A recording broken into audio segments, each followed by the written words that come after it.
Everyone thinks that sales is all about the price.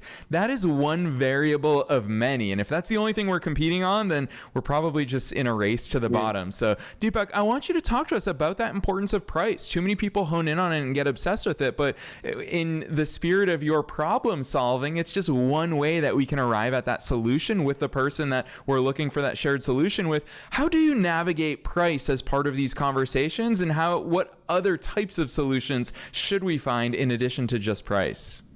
So I'm going to be very careful on this one, Brian. A lot of people say that price is irrelevant if you sell your value. The reality is price is always relevant. Let's look at us as human beings, right? Unless you have won the lotto, and I keep talking about the lotto a lot, unless you've got some money left over because your parents left you filthy rich, that's the only time you'll show disrespect. But if you have really worked hard for your money, you're always going to ask, what is this price for, and why am I paying X when I can get it for 0.5X or half X somewhere else, right? Because you've done your homework. That justification on the price then needs to become something to go from an objection to a value discovery conversation, right? What value does it actually add to you? And if I, as a salesperson, cannot convince the customer that there is no ROI that justifies a 2X price compared to the competition, then I really need to question, why am I pricing it the way I'm pricing it? Now, price, to be honest, I come from an enterprise sales background. Price becomes an objection for a very fundamental reason, which is customer actually cannot afford it because some of the corporate guys have budgets. So you start the price discovery process by clearly understanding the budget first. Now you could argue, if I know that your budget is 100, then aren't you going to sell me an $80 product for 100?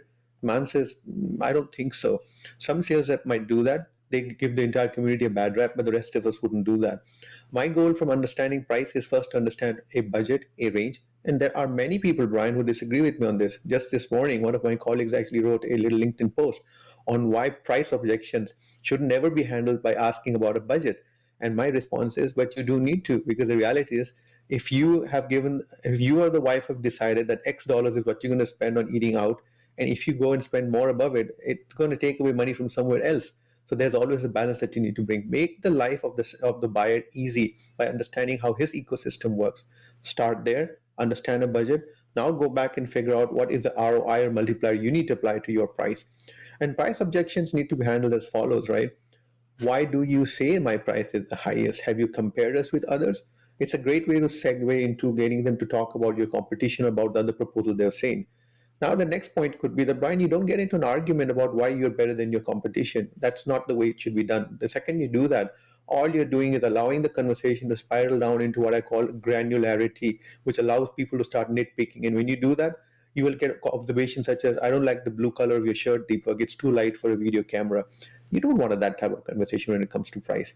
Keep it open, keep it above, work with budgets, work in estimates, understand what they mean by price, right?